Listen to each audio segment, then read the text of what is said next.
I've fully built a Tyranid army, nearly finished the Genestealer Cult army, and I'm about to start an Iron Hands army. In this video I'm going to go through what it's taken me to collect, build and paint those models, the time it's taken and the costs.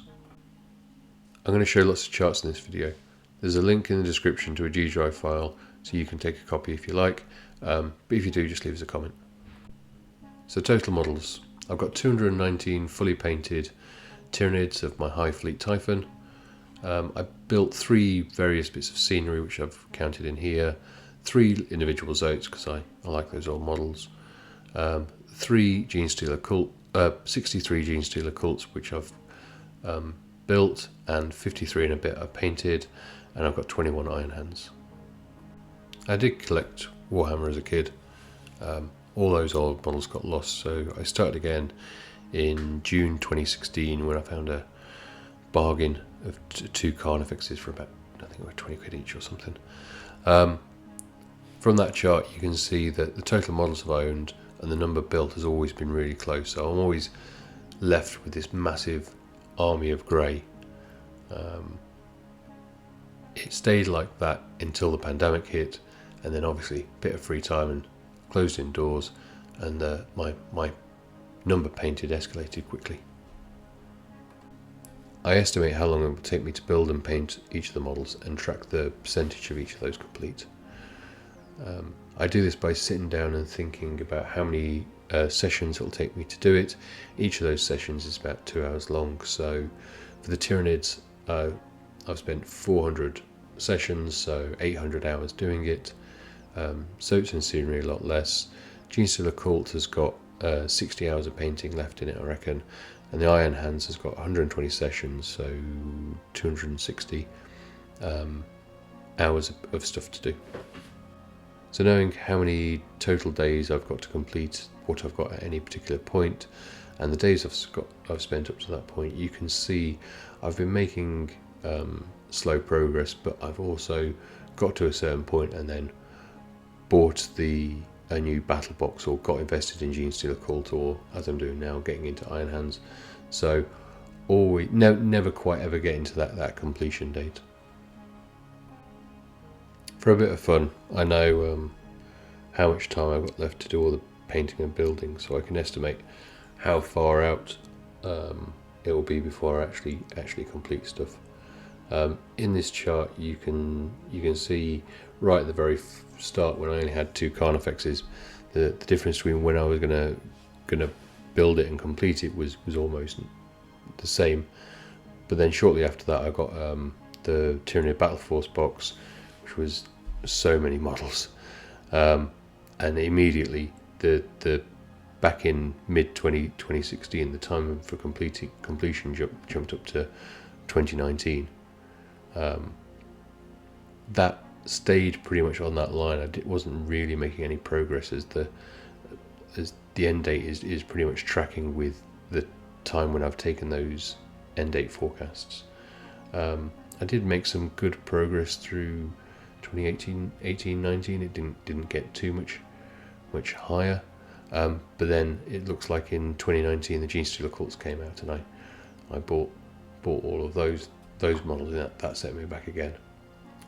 Things again drifted along without making too much progress until what was that? What does that look like? About March 2020, and then for some reason I've managed to keep my end date fixed and actually deliver all the work that I've been planning to do. And you can see the frequency of points there. I'm just doing more stuff all the time, and it's meaning I'm making a lot more progress.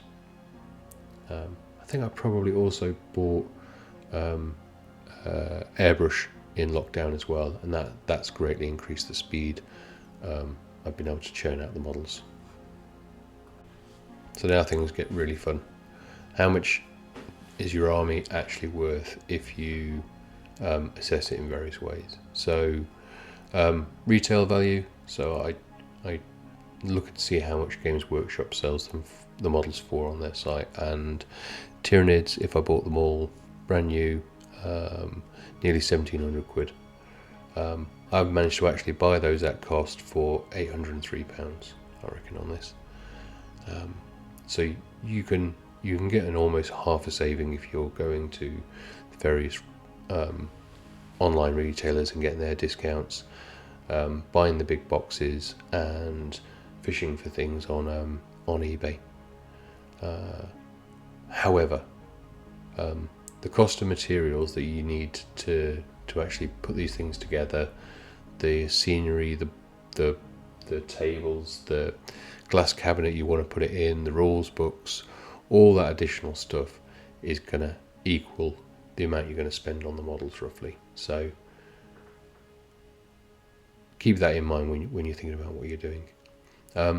If you really wanted to insure the stuff and you wanted to make a claim about, you know, what your army is actually worth to you, whether you could sell it on eBay for that or not, the number of hours that you've spent doing it, if you were to pay yourself £10 an hour, the value of your army is going to be entirely in the time you spent. So nearly 10 on that basis, my Tyranid army would be 10k, which you could never sell it for that.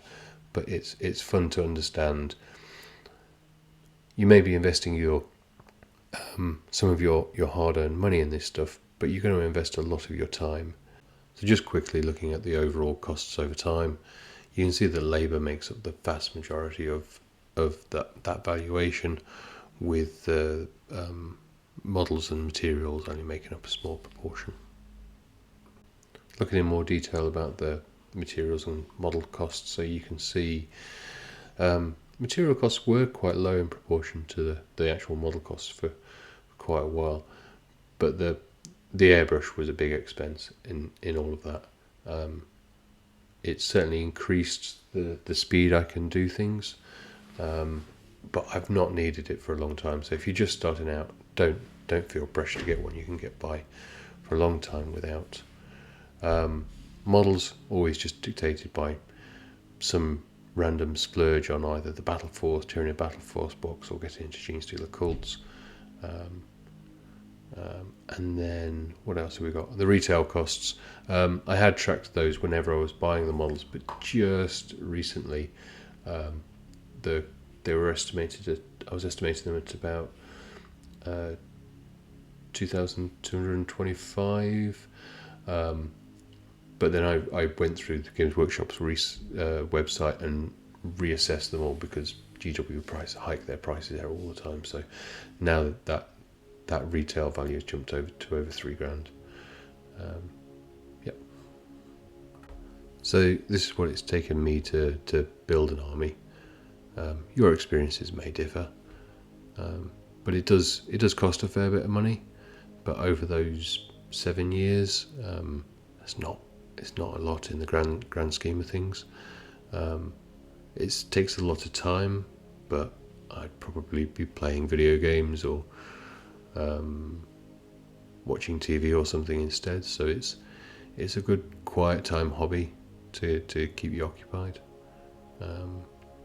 I've learned a lot of skills, not just the painting and the modelling, but you know, having fun doing like little videos like this as well. That's all from me for today. I'm going to do another video on the actual how to fill in the spreadsheet, if people are interested in that. And I'm going to do some of the like little history of where my painting started and where it is now, looking back on some of the collection. If you'd like to see more of that, subscribe, drop us a like. Cheers, bye.